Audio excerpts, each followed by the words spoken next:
嗱，而家咧我哋就到咗阿信聖經知多少唔講你唔知第16輯嘅第2個部分。喺於第2部分咧，我哋會繼續睇雅各伯點樣被天主拆毀同埋重建嘅故事。我哋睇創世紀32章到37章係非常之重要嘅嚇。咁咧亦都咧睇完佢故事之後咧，就因應住雅各伯呢個被天主拆毀重建。呢個生命嘅軌跡咧，我睇過自己嘅生命係點樣被天主拆毀同埋被重建嘅。咁咧其中咧嗰個被拆毀咧就有好多嘅即係失敗啊，好多嘅軟弱啊，好多嘅無力啊咁。但係咧佢嘅充滿咧係佢以聖言咧去治療我嘅，亦都咧使到我能夠咧有呢個聖神嘅啟示咧，能夠做到文字同埋視頻嘅福傳嚇。咁喺亦都係有睇到我喺生命入邊咧有追求呢個真善美啦，有呢個種花啊、跳舞啊、聲樂嘅追尋，而最後咧我係以一首嘅獨唱遺忘藝術歌曲咧同大家係分享嘅。呢啲咧都係天主被拆毀我同埋充滿我嘅一啲嘅果實。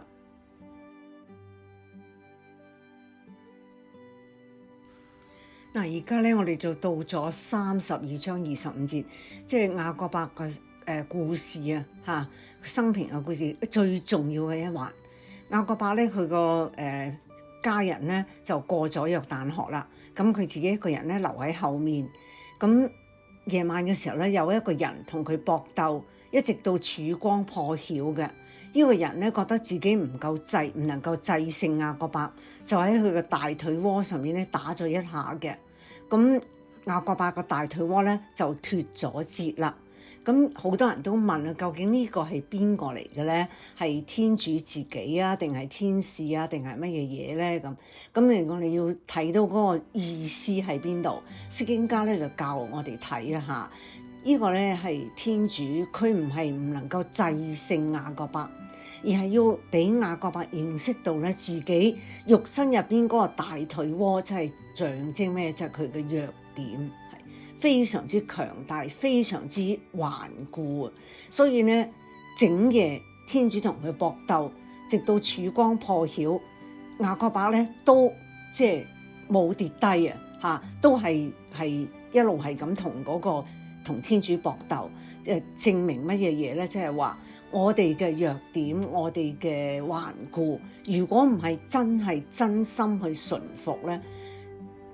天主都唔可以逼我哋去改變嚇，我哋嘅改變係需要我哋自己嘅體會嚇。咁雅各伯咧，佢經過咗20年，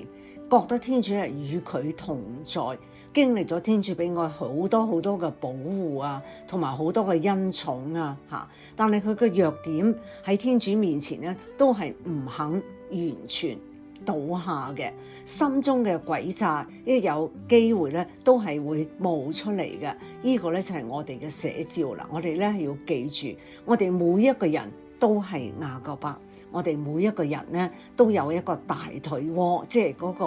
好強壯嘅大腿窩咧，即係嗰個筋啊嚇，嗰條筋啊，係就係代表我哋個弱點，我哋係唔容易咧去放棄嘅，唔容易咧係認輸嘅嚇。咁一有機會咧，我哋個弱點咧就會冒出嚟噶啦。所以咧，就算我哋經歷咗同天主一齊佢嘅照顧，佢俾我哋嘅恩寵，我哋咧都係要時時記住嚇雅各伯同天使同天神搏鬥呢一件事，警惕自己，一定咧係要順服，而唔係冇咧咁頑固。如果唔係咧，天主都唔可以逼我哋放棄我哋個弱點嘅。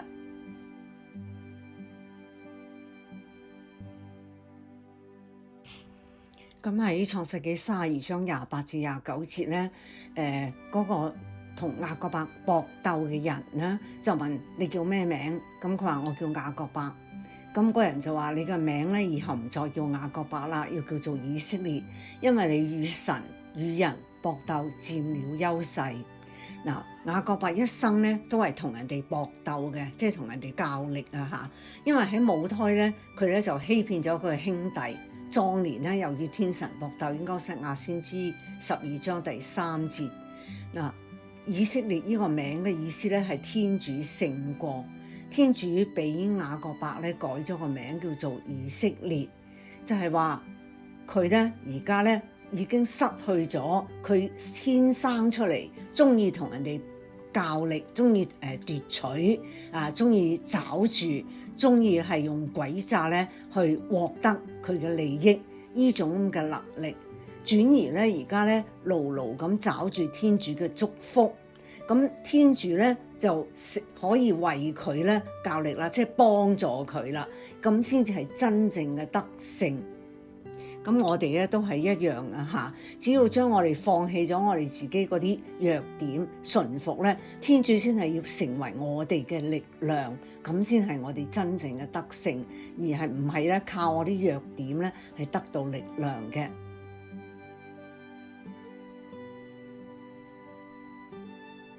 32章30節，雅各伯就問嗰位天使啦，佢話：你叫咩名啊？咁嗰個天使就話：佢話點解你要問我個名咧？就喺嗰度祝福咗佢。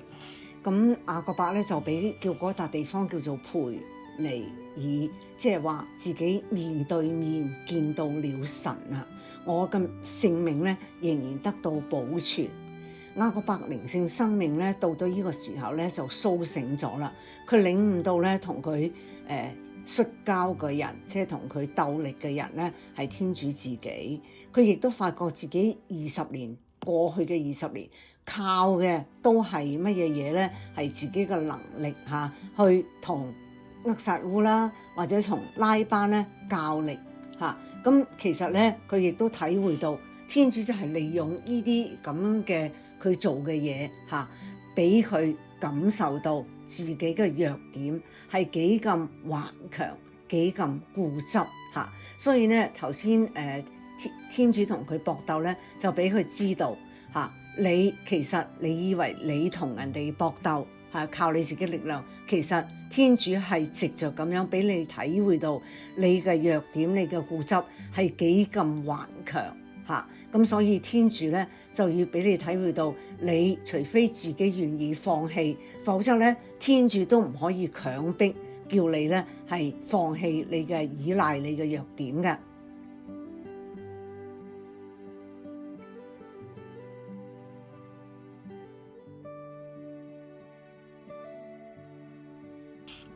32章32節，雅各伯經過培尼爾嘅時候咧，佢已經就面對面見到神，生命得到保存。咁太陽嗰時咧升起，照在佢嘅身上，因為佢嘅大腿脫咗節啦，個筋咧就走路嘅時候咧係跛下咁嘅，一走一騎嘅。嗱，培尼爾咧就成為雅各伯生命中嘅轉捩點啦。其實佢亦都係我哋每一個人屬靈生命成長道路上嘅轉捩點。我哋嗰個大腿筋咧，大腿窩嘅筋咧，就係非常之強嘅嚇。咁就係我哋嘅弱點啦，就係我哋嘅固執啦。嗱，我哋咧係俾天主咧係對付過，即係天主同我哋較過力。咁所以咧，我哋以後咧，我哋一靠自己嘅弱點，靠自己嘅能力嘅時候咧，我哋就會覺得咧嗰個大腿窩嘅筋咧係隱隱作痛啦。咁只有呢種痛咧，先使到我哋咧提醒我哋唔好靠我哋自己嘅力量，而係要單單咧依靠天主順服。咁我哋先至唔會咧俾我哋嘅弱點咧克制住嘅。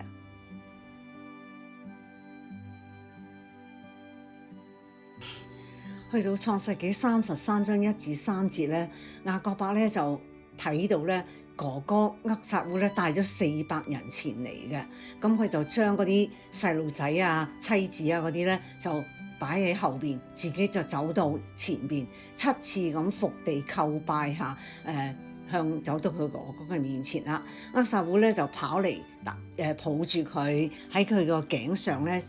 親吻。兩家咧都喊，咁厄撒烏就問：哎呀，咁大堆人，有咁多畜牧啊，咩意思啊？雅各伯就話：呢啲咧係我送俾你嘅。咁厄撒烏就話：唔使啦，我已經好富有啦，你自己留翻啦。咁雅各伯咧就話佢話唔好啦，我係如果真係蒙你悅納咧，就請你收下我手中嘅禮物啦，因為我見到你咧就好似見到天主嘅面，你實在係人口接待了我。嗱，呢個咧係好即係好值得我哋去睇下，點解而家雅各伯見到厄撒烏唔係一個仇人，而係覺得好似見到天主嘅面咧，係因為天主軟化咗佢嘅心嚇，所以個心入邊咧充滿咗天主嘅慈悲同埋天主嘅愛，所以佢喺人哋上面咧都係睇到慈悲同埋愛。嗱，呢樣嘢咧就係我哋要做嘅，同埋係我哋要祈禱，希望能夠好似雅各伯一樣咧，心中充滿咗天主嘅慈悲同埋愛。咁我哋喺人哋嘅身上就睇到天主嘅面貌，睇到天主嘅真善美啦。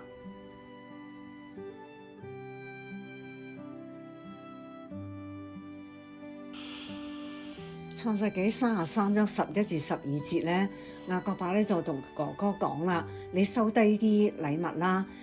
因為天主厚待咗我乜都有晒噶啦。咁厄撒烏就話：好啦，我哋一齊而家就起程翻屋企啦。雅各伯咧係要將天主俾佢嘅祝福入邊，將佢從前用詭計奪取哥哥嘅祝福咧還翻俾佢哥哥嚇，所以佢而家自己知道天主厚待我乜嘢都有，唔需要再去奪取，唔需要去找住啦嚇。咁大家咧喺從此兩兄弟咧喺天主面前就不再係有虧欠啦，兩家係和好啦。而雅各伯咧就去一度去到克納罕嘅舍根城，喺呢個城嘅對面咧支搭咗帳幕喺嗰度咧就住下啦。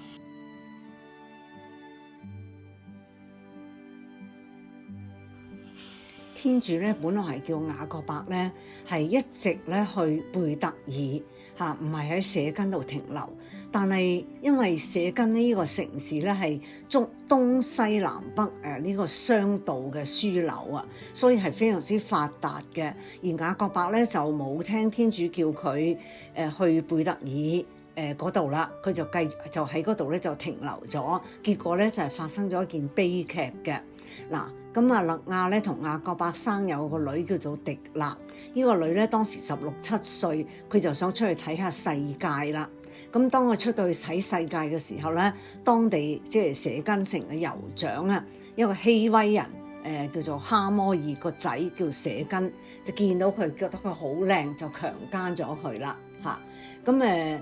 個仔翻嚟就同爸爸講話我想娶呢個女子為妻。咁所以咧就個爸爸咧哈摩爾咧就走去見雅各伯啦，就話我個仔咧舍根好迷戀你個女啊，你哋咧將佢嫁俾我個仔為妻啦，我哋互通婚姻啊，咁以後你嗰啲即係你哋以色列人可以將啲女嫁俾我哋又可以娶你個女，咁大家都有即係其實有利益啦。嗱，咁其實咧，佢哋點解咁想啲以色列人啲女嫁俾佢哋咧？因為佢哋諗住以色列人係好有錢啊嚇，即係雅各伯佢哋咧有好多牛畜牧啊咁樣，所以咧就諗住可以係即係對佢哋有一個利益啦。咁雅各伯個11個仔咧喺田間做嘢，翻到嚟知道自己個妹妹狄勒咧俾人強姦咗咧，非常之嬲啦。咁佢哋咧就諗咗個計仔嚇，因為雅各伯以前係一個詭詐嘅人，佢啲仔咧而家都學佢一樣咁詭詐，佢哋就同舍根講啦，佢話你想娶我哋個妹狄勒咧，唔係唔可以，但有個條件啊，你要同我哋一齊，所有男子都受割損嚇。咁你如果係咁嘅時候咧，我哋就同意將個妹咧嫁俾你啦。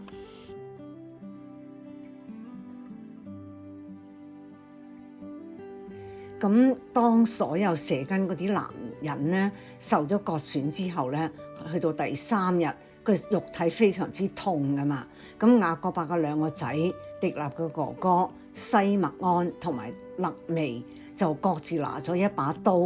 不慌不忙咁進咗城，殺咗所有嘅男子，因為佢哋咧已經冇抵抗嘅能力啦。去到34章28、29節，佢哋咧就奪取咗舍根人嘅羊群、牛群同埋驢，並且將城內鄉間所有一切，凡係佢哋嘅財物，連佢哋嘅孩子婦女都擄了去，屋裏入邊嘅人一切亦都奪了去。嗱，咁樣咧34章30節，雅各伯知道咗之後咧，就對西默盎同埋肋未話：你哋害死我啦！因為我喺本地居民中咧，本來係一個有名望嘅人，但係而家咧成為一個可恨嘅人啦。我哋人數少，如果我哋聯合嚟起攻擊我、反對我，咁我哋全家就會同歸於盡啦。咁佢哋個仔咧，即係西默盎同埋肋未咧，就對佢爸爸話：佢話唔通人哋可以對待我哋個妹好似一個妓女咁對待咩？嗱，我哋要睇下雅各伯嚇。雅各伯咧冇話到個仔咁樣做去殺人去奪取人嘅係唔啱啊！反而咧佢記掛係佢自己嘅名聲，佢嘅名望咧因為咁樣就受損啦。另外咧就係自己又怕自己人數少，怕人對佢嘅報復。佢唔係睇得到佢個仔咁做呢件事咧係錯誤嘅，係咪啊？以暴易暴嚇，同埋咧佢個仔嘅奸詐嚇，好似佢以前一樣，佢都冇咧好嚴厲咁指出佢哋嘅錯誤嚇，證明咧雅各伯都係有好多嘢係遲鈍。正如我哋話咧，我哋個大腿窩嚇係好強壯，弱點好強壯，一有機會咧嗰啲弱點咧就冒出嚟嚇，就唔記得咗咧天主係原來咧已經喺我哋心中嘅，我哋將佢掩蓋咗啦。天主嘅善同埋天主嘅愛，我哋將佢掩蓋咗啦。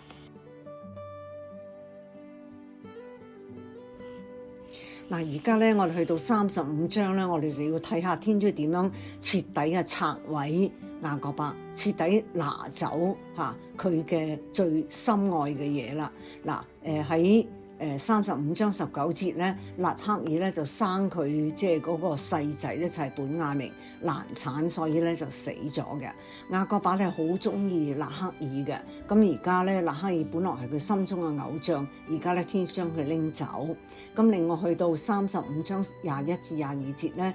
雅各伯就去到米甲達爾厄德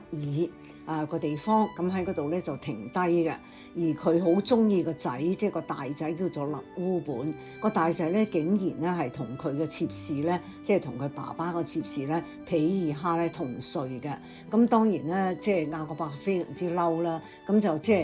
差唔多要同佢斷絕父子關係咁樣嘅。咁所以咧佢就係失去咗佢個大仔啦嚇。咁啊，最後到37章咧就係講咧，佢個第11個仔就係約瑟啊嘛，約瑟咧俾啲哥哥咧妒忌嘅，咁咧就被賣入咧去埃及。佢哋啲哥哥咧將約瑟嘅彩衣咧染咗啲野獸嘅血，就話俾雅各伯聽，話約瑟咧係俾野獸食咗啦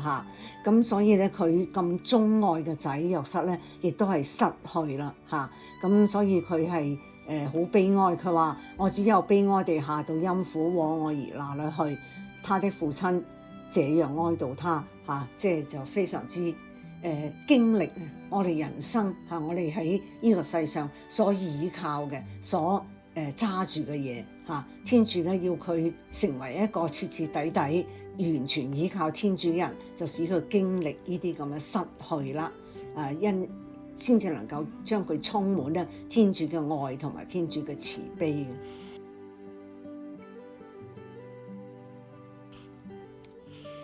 天主拆毀雅各伯咧係為咗充滿佢嚇。咁喺帕丹亞蘭到赫貝龍嘅路上咧，天主攞走咗雅各伯嘅力量，使佢個大腿窩咧個筋咧係走路咧一瘸一瘸嚇，跛下跛下咁。亦都咧攞走咗佢嘅所愛啦嚇，因為佢驚佢哥哥對家人不利啊，喺33章啦，亦都攞走佢安居嘅生活啦，喺33章，亦都攞走佢喺客納罕人中嘅好名聲嚇，亦都攞走佢嘅全家嘅偶像嗰個神像嚇，攞走咗好安慰佢嘅奶媽死咗啦嘛嚇，仲有佢心愛嘅妻子納克爾，亦都攞走佢好倚重嘅長子，頭先係呢個勒烏本啦，最後咧亦都攞走咗佢最鍾愛嘅約瑟啦。咁雅各伯喺天主所指示嘅路上咧，不斷經歷被天主拿走，即係拿走佢所依賴嘅嘢，所以喺呢個世界上咧視為偶像嘅嘢，而慢慢咧被天主嘅慈悲同埋愛咧充滿咧，走到天主要去嘅佢嘅出生地，即是我哋嘅天家啦。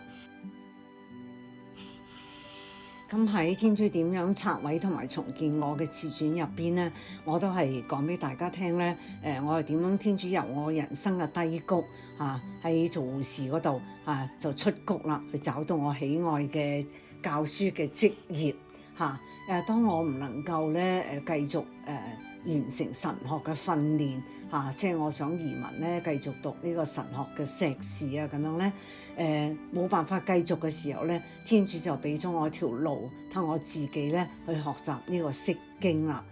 移民之後咧，我係冇一個理想嘅工作咁但係天主咧就俾我一個機會，等我同啲青少年一齊探索英文文學嘅天地。喺嗰度咧，我哋接觸咗好多好好嘅發人深省嘅戲劇散文詩歌好美麗嘅人嘅呢個嘅思想亦都係充滿咗對天主嘅讚美嘅。咁咧就喺呢個覺得自己好失敗，覺得自己係好軟弱、好無力嘅時候咧，佢係幫助我咧係建立咗呢個邂逅聖言小組嘅。初初咧係一個實體嘅小組，雖然係少好人好少但係堅持咗成20幾年嘅。咁咧就得到咧喺疫症之後咧，得到聖神嘅帶領同埋啟示咧，就上咗網啦，做一個網課咁咧就可以接觸到咧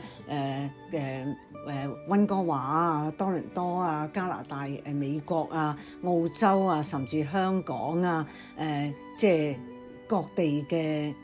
嘅有心去認識聖言嘅朋友。咁喺上課嘅時候咧，我哋時時都感受到聖神嘅帶領同埋聖神嘅啟示，呢啲係非常之振奮人心。就係天主用聖言去治療我雖然我身體一手破船天主咧就堵塞咗一個最大嘅嗰啲漏洞啦，但係其他嘅滴漏咧都係此起彼伏嘅。咁就係因為佢用聖言去治療我咧，使我感受到咧有天主嘅陪伴咁咧就係最近嘅5-6年咧，我哋都係開始咗咧喺網上嘅網課啦、聖經班啦，亦都係利用文字咧同埋視頻咧去福傳，能夠度己度人嘅。咁除咗嗰啲我寫嘅書咧，而家第5本面世啦，係咪？咁個視頻咧喺 YouTube 嗰度咧，亦都係可以接觸咗好多好多嘅人，將天主嘅佢嘅聖言嘅神奇嘅力量咧係傳俾大家嘅。咁最近呢1-2年咧，有機會咧跟隨夏其龍神父咧學習，佢咧係一個非常之有學問嘅老師啦，係嘛？佢打開咗我哋學員嘅眼界，佢亦都使到叫我哋做功課咧，反省咧，透過接觸我內心深處嘅自己。咁喺度咧，我就發現天主俾我嘅所有嘅恩典天主做人嗰種本心係幾咁美麗咁咧就因而咧係即係能夠認識自己嘅時候，最深嘅時候，其實你係認識到天主嘅。天主咧係喺我生命入邊咧攞走咗好多嘢，佢使到我咧真係體會到自己嘅軟弱啦，自己嘅無力啦，自己嘅失敗，自己嘅失去好多係各種嘅方面但係佢亦都係充滿我。例如咧，佢俾個機會我去學種花啦，接近咗大自然啦，能夠讚頌天主撫慰萬物嘅心意啦。佢又俾我咧咁多年咧都冇放棄咧，就係用一個聲樂嘅追尋，利用我嘅聲音去表達情感啦，去讚頌天主啦咁咧就係使我自己覺得自己咧係有好多不足嚇，所以要不斷咁20幾年嚟都不斷要學習嘅。亦都俾我一個心咧去欣賞啊電影啊文學啊咁樣，體會到人嘅可悲可喜可憐之處，而因此咧更加感受到天主嘅慈悲嚇。咁佢亦都俾我咧係中意文學啦，中意寫嘢嚇。咁喺寫嘢嘅時候咧，有時你會即係發現一個新嘅自己，即係一啲新嘅思想嚇，有啲你自己先冇諗到嘅嚇，就呈現出嚟。咁呢啲都係來自天主嘅真善美嘅。呢度咧係我種嘅蘭花啦嚇，咁咧有一啲咧就係新買嘅，有啲咧就係嗰個慧蘭咧就第2幅啦嚇，係啱係20年，佢都係代表咗天主嘅忠信，啲花反映嘅咧亦都係天主嘅慈悲同埋忠信嘅。我好多謝夏其龍神父咧為我本書咧係作咗個序嘅，咁我而家係有一段嘅佢嘅序文嚇引用出嚟嘅。在阿信的文字中，生命所見遇見的每一個人每一件事都被賦予了深刻的意義，並從中積蓄隱含的寓意和啟示。他反覆強調自己不斷尋求聖神與神學嘅理據，以確認作為單身女性的身份和生命嘅方向。佢對聖經嘅理解深植於日常生活嘅體驗同埋信仰嘅操練。佢對經文嘅熱愛同埋解讀咧，既有學術嘅嚴謹，又有靈性嘅熱忱，讓人感受到其力量。從本書的第1部分開始，讀者能夠透過阿信嘅反思同埋敘述，更深入地走進佢的內在世界，那些回憶、掙扎與喜悅，在文字中一一鋪陳，構成一條心靈嘅旅程線索。佢嘅思索、洞悉同埋靈命嘅探索，不僅呈現出一個人嘅成長軌跡，亦都提供了信仰與生命交織的見證，並將激勵讀者跟隨他的腳步，反思自身的處境，並尋求屬靈的回應。非常之多謝夏其龍神父同埋關進堂神父為我嘅書作序。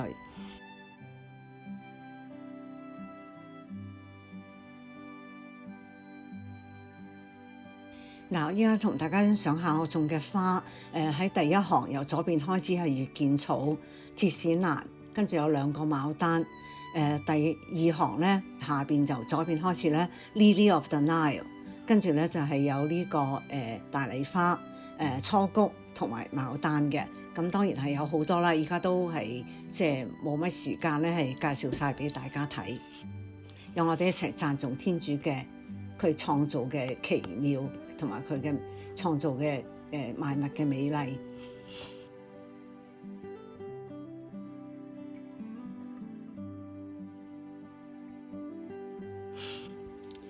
跟住落嚟，我想同大家咧係分享下我一個啲獨唱下嘅錄音啦嚇。咁咧我係一路都喺度學習，希望自己將自己獨唱嘅技巧啊、運氣啊、個聲音啊點樣嘅調整啊，係做得好啲嘅。但係近年咧，因為自己身體咧嘅緣故啦嚇，有鼻竇炎啊咁樣，所以咧時時咧即係個聲音唔通啊，唔得通透啊。為我嚟講咧，就好似一個十字架一樣嚇，背住佢，即係有啲沉重。咁但係咧，每一次演出嘅時候咧，天主都係幫助我，我就求佢咧同我一齊完成我某一項嘅工作、某一項嘅演出。咁天主嘅蘇花咧，真係每一次都有幫助我，每一次都即係俾我預期咧係唱得好嘅。咁我喺度咧就想同大家咧就係分享一個最近嘅錄影就係呢首係講藝術歌曲啦，叫做《遺忘》嘅。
終於咧，我哋到咗結束讚美嘅時候，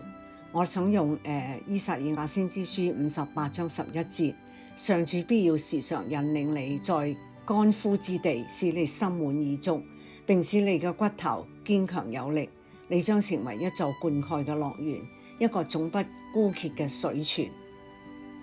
我哋人生咧都好似雅各伯一樣，被天主咧不斷咁拿走，不斷咁拆毀，而為乜嘢咧？就為重建我哋，使我哋能夠真係喺基督內成為一個新嘅人，成為一個天主稱職嘅堪當嘅子女，能夠將天主嘅慈悲同埋愛咧活出嚟嚇。咁咧，我哋亦都喺人嘅身上咧睇到天主嘅美善。我哋就一齊嚟做呢個雅各伯以佢嘅生命藍本做嘅反省，做我哋自己人生拆毀同埋充滿嘅反省啦。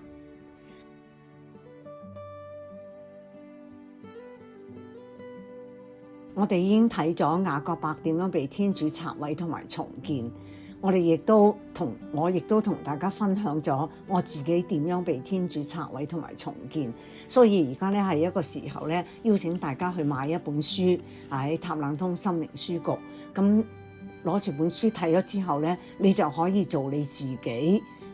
生命入邊嘅反省，睇下天主點樣拆毀同埋係重建你。咁 Alice 書咧係我聖經班嘅一個會員啦嚇，咁佢咧就係做咗一個推介喺度咧，我想大家咧一齊聽下佢講嘅説話。最震撼我係作者嘅勇敢同埋真實，佢毫不掩飾地分享生命中的重大失去、深刻掙扎同埋人性嘅軟弱。呢個唔係一帆風順嘅見證，而係一個喺拆毀後重建嘅故事。佢讓我睇到信仰唔係喺順境之中嘅裝飾，而係一無所有時依然能夠確信天主對我嘅計劃係和平同埋希望嘅嗰份根基。阿信嘅經歷讓我反省自己嘅信仰是否也如此扎根於真實嘅生活。因此我不僅僅係推薦一本書，而係分享一個讓我個人生命得到激勵嘅見證。好多謝 Alice 咧嘅慷慨分享佢閱後嘅一個心得，亦都係咧喺度咧係容許我咧同大家分享。希望大家咧喺百忙之中都去書局買本書，慢慢你唔需要一口氣讀晒，慢慢去開始閱讀，慢慢進行我哋嘅反思，然後我哋一齊對天主咧係讚美，同埋係對天主感恩。聖經知多少？唔講你唔知。第16輯咧喺度結束啦，希望好快喺下一期我哋可以再見啦。主佑各位。